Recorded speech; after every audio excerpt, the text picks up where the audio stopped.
In this video, I will bring this absurd tripod trilogy to a close. Stay tuned for part number 3.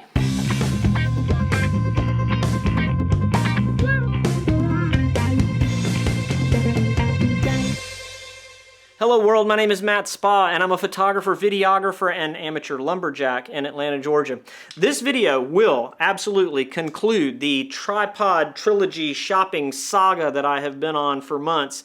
And what I'll do is talk about where I started, some things I went through, where I ended up, and then close out with some comparison of the specs and kind of features that they have, but also some thoughts about the shopping process that I've been through.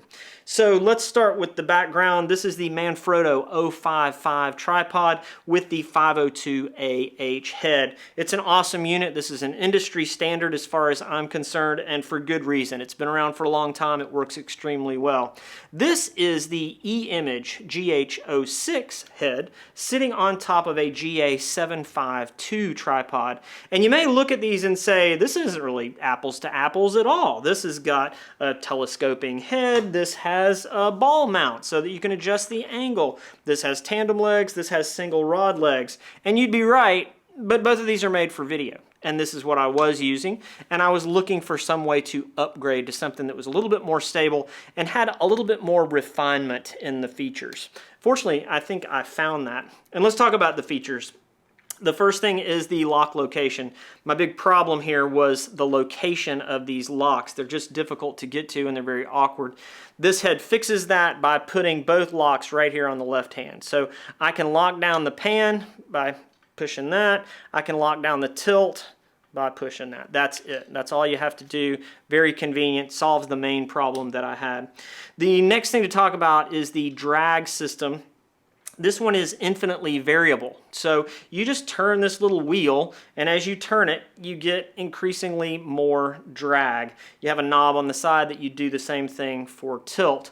On the GH06, it's actually got some positive stops. So at 0, I have no resistance, no drag whatsoever, and then I have 3 increasing levels of drag that I can set. Same thing for the pan.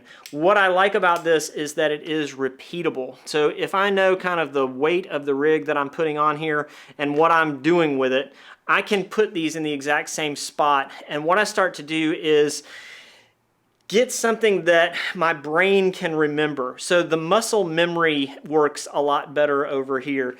Even if I tried to keep this in the same place, and sometimes I would tape it off, it didn't stay the same. So you were getting different amounts of drag depending on just what day it was, it seemed like. So I like the repeatability of this.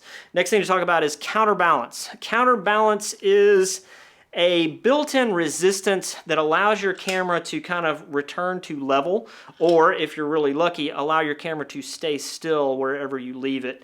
That's a super simplified version. There are people who can explain it better than me. I'm guessing that if you're watching this video and you made it this far, you kind of know what counterbalance is.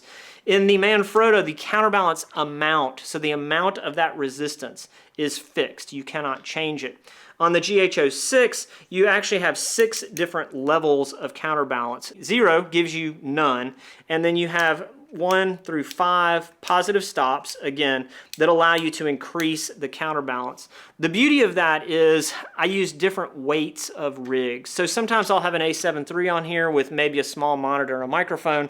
Sometimes I'll have a rental camera on here, maybe an FS7 or something like that, that's significantly heavier.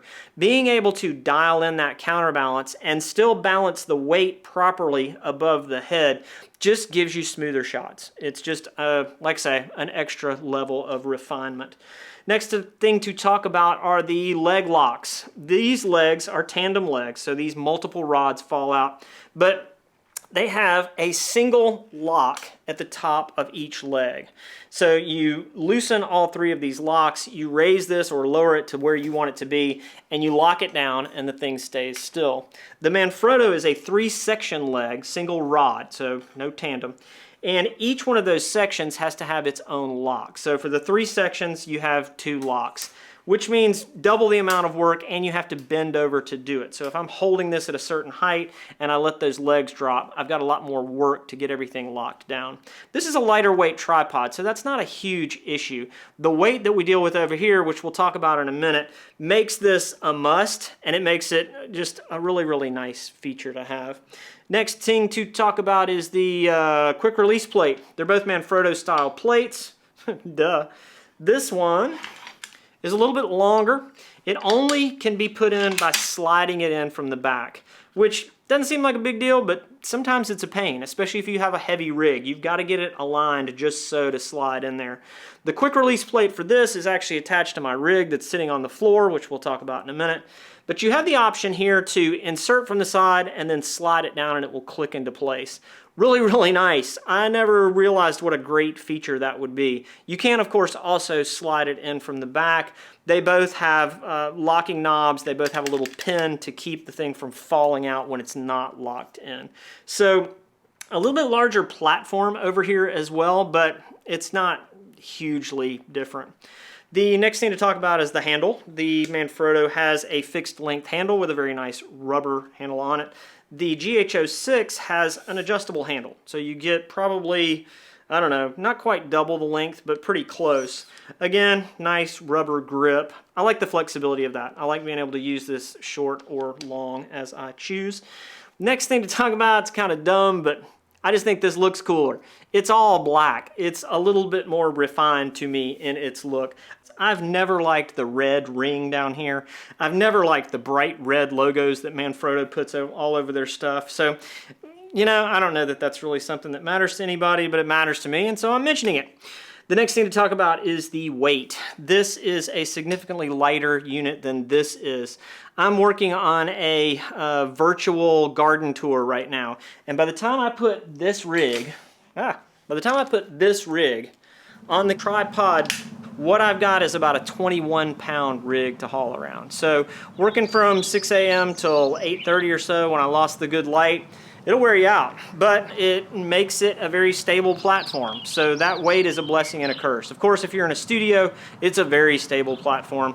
One thing I will mention about working outside, there are spiked feet underneath the little platform feet that this has. You just pull off the platform and the spikes are underneath there. So working on uneven terrain, very nice with this. The last thing to talk about is the cost. And you can buy this Manfrotto unit for about $350 as a kit, pretty much all day long. That's US dollars, and it's what, summer of 2020.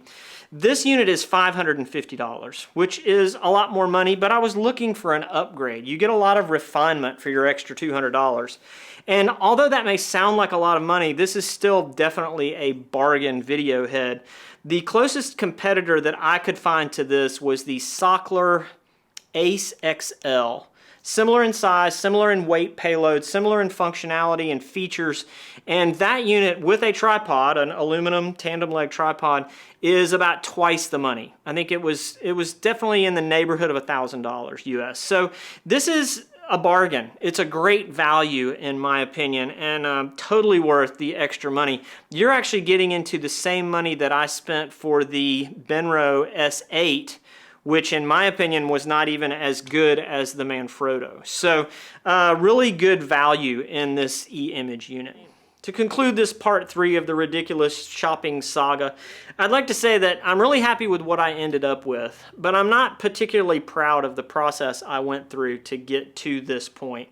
I had a piece of gear that was working really fine. It just had some things that were bothering me. And those things were actually interrupting my workflow. These were issues that were stopping me from being able to fully concentrate on what I was doing. Now, I may have allowed that to happen, or that may have just been a natural consequence of what was going on. But what ensued was a months-long journey of buying tripods and shipping them back and being frustrated and talking to manufacturers and doing just tons of research. And I won't say I regret it, but I will say that in any experience like this, there's a trade-off. And there's no perfect tripod. I think I got hung up on trying to find the perfect tripod in the sub-$1,000 category. There's no perfect camera. There's no perfect lens. There's no perfect light or microphone or any of it. there is equipment that you find that doesn't interrupt your workflow. Something that you can buy, that you can acclimate yourself to, and you can do this 10,000 times until it becomes part of who you are, and you set your tripod down, you put your camera in, and then you don't think about it again. All these settings are already set, and all of your energy and all your effort at that point is going into making cool videos. It's going into composition and lighting and finding different ways to do stuff. It's not getting hung up on the technical aspects of what's going on. So yeah, I'm really happy with this, but I'm really happy with this now too, and I have found new ways to use this, and both of these will continue to be parts of my whole arsenal of what I use to do what I do.